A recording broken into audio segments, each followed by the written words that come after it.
The river didn't roar, it whispered.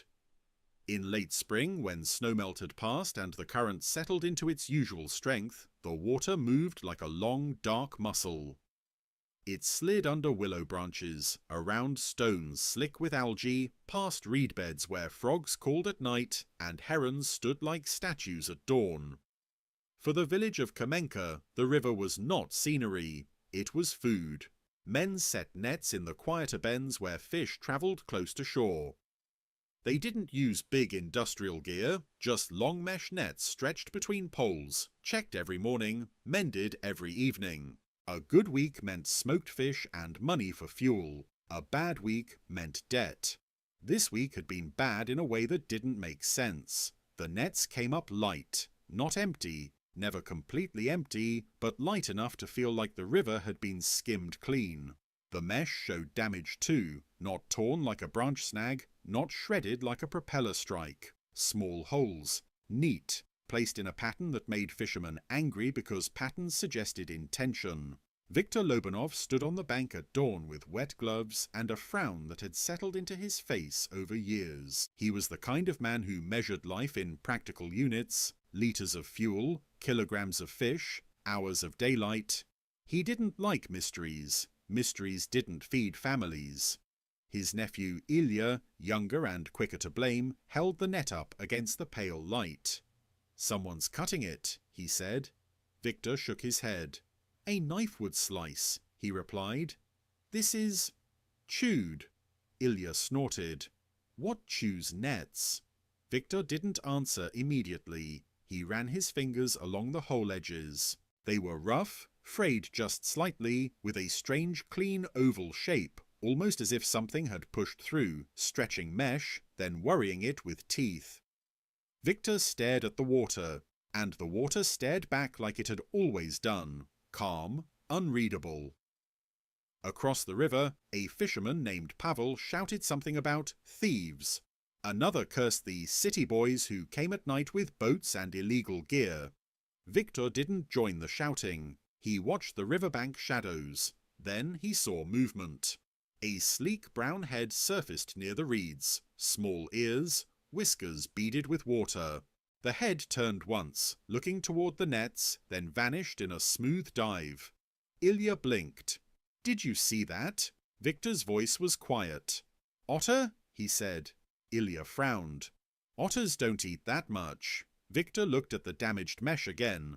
"They don't need to eat the net," he said. "They need to get through it." That was the difference people often missed. Predators didn't always destroy obstacles. They exploited weak points. An otter didn't have to rip a net open like a bear would. It only needed a gap. That night, Viktor returned to the river alone. He didn't tell Ilya. He didn't want arguments. He wanted proof. He waited in the dark under a willow where the bank dropped steeply into water. Moonlight made a pale stripe on the current. Insects hovered above the surface. Somewhere upstream, a dog barked once, then stopped. Viktor lay still and listened.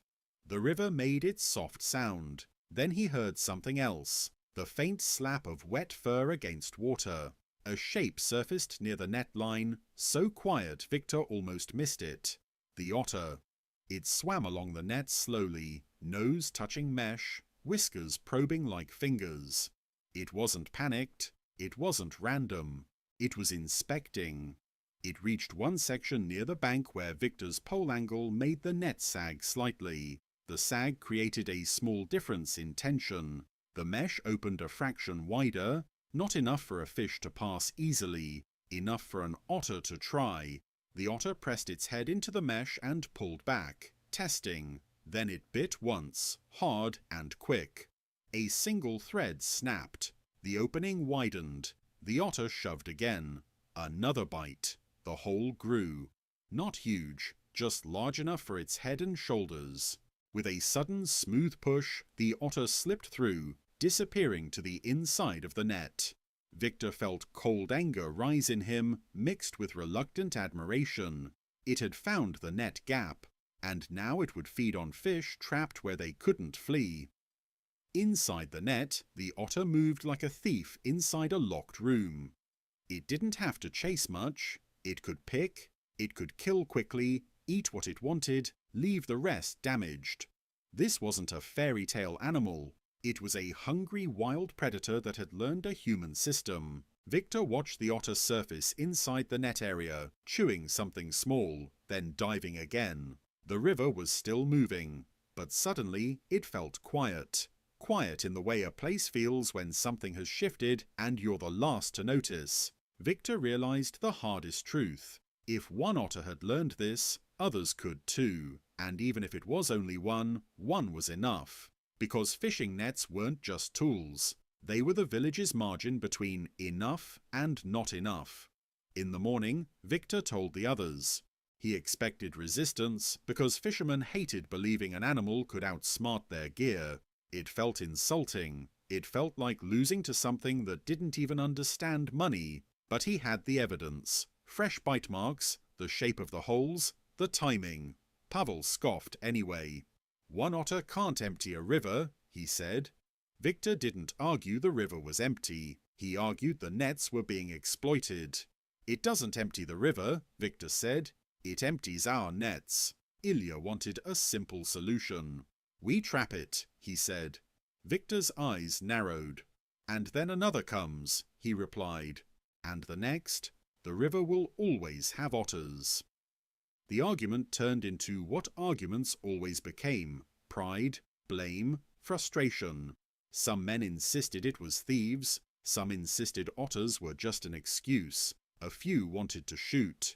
Then the river inspector arrived. Her name was Yelena Kravtsova, and she wore a plain jacket and an expression that said she'd heard every lie men told to justify illegal fishing. She listened to Victor's explanation and crouched by the net damage. "Otter," she said after a minute, confirming the obvious. Pavel's face tightened. "So what? We starve because otters eat our fish," he snapped. Yelena stood and looked at them. "Otters are protected here," she said flatly. "You do not trap them, you do not poison them, you do not shoot them." The men grumbled. Victor asked the only useful question: "How do we stop it?" Yelena's answer wasn't dramatic. "You change the net," she said. "You remove the easy point." She explained what animals did. They searched for weak spots, near poles, near banks, where tension changed and mesh could be bitten open. If you reinforced those zones and kept the net tight, you reduced opportunities. "Otters don't like wasting energy," Yelena said. "Make it expensive." That afternoon, the fishermen rebuilt. They tightened net lines with additional stakes. They added a second layer of stronger twine at the bank ends. They used heavier mesh near shore, where otters approached. Victor also suggested something that annoyed everyone. Stop leaving nets in overnight at the richest bend. "We rotate," he said. "We don't leave a buffet in one place every night." Pavel cursed. "That's work," he said. Victor nodded. "Yes," he replied. "So is hunger." They set the nets again, reinforced. That night, Victor waited again. He watched the otter return. It swam the same route, hugging reeds, surfacing just enough to breathe. It went to the usual sagging zone, but the sag was gone. The net was tighter. The reinforced twine made the mesh less flexible. The otter pressed its whiskers to the net and tested with teeth. It bit. The thread didn't snap easily. It bit again, harder. The net held. The otter backed off and swam along the net, searching for another weakness. Victor watched, heart pounding like he was in a contest he hadn't asked for. The otter found a different place, where a knot had been tied poorly, where two strands crossed in a way that created a small gap under pressure. The otter pressed in. It bit. The knot loosened slightly. The otter bit again. The opening grew. Not much, but enough. The otter slipped through again, proving the lesson. If you fixed one weakness but left another, the animal would simply find the next. Victor clenched his jaw. It wasn't hopeless. It was just not simple. Because otters were persistent, and nets were imperfect, and humans made mistakes, especially tired humans. Inside the net, the otter fed again, quieter than before, as if it understood the new risk. When it left, it didn't exit through the same hole, it found another. The river went quiet again. Not because the river had changed, because Victor understood something. This was now an arms race of attention. Not guns, attention. The side that watched better would win. Over the next 2 weeks, the village adapted. Not everyone, not immediately. But enough men listened to Victor and Yelena that the nets slowly improved. They started checking knots carefully. They stopped letting net lines sag. They reinforced shore ends with extra twine and heavier mesh. They also stopped leaving fish scraps on the bank. That was another truth no one liked. Otters were attracted not only to trapped fish, but to human waste. When fishermen cleaned fish and tossed guts into shallow water, they created a scent trail that drew predators right to their working spots. Yelena called it feeding the problem. Victor called it being lazy. They cleaned farther from the bend. They buried waste or sealed it in containers. They reduced scent. Slowly, the otter's visits became less predictable. It still came because it lived here and because the river belonged to it as much as to people, but it didn't find easy gaps as often. One night, Victor watched it test the net 3 times, bite once, then give up and move on to hunt naturally in the reed beds. He saw it catch a small fish in open water, a quick flash and a splash, and felt a strange relief. Not because he loved losing fish, because he preferred the river's rules to a predator exploiting his own. On a calm dawn, Victor pulled the net and found it heavier than it had been in weeks. Not overflowing, but enough. Enough to smoke fish again, enough to sell a little, enough to breathe. Ilya grinned, relieved. "So it's over," he said. Victor shook his head. "Nothing is over," he replied. "We just stopped making it easy." Later that morning, as fog lifted off the water, Victor saw the otter one last time near the reeds. It surfaced, looked toward the bank, then slipped under again. The river looked the same, but Victor felt the difference. The river had gone quiet because the pattern had changed. The otter had found a gap and used it until it stopped being worth it. And the men, slow, stubborn, proud, had finally learned what predators learned quickly. In a system, weakness is a door. If you leave the door open, someone will walk through.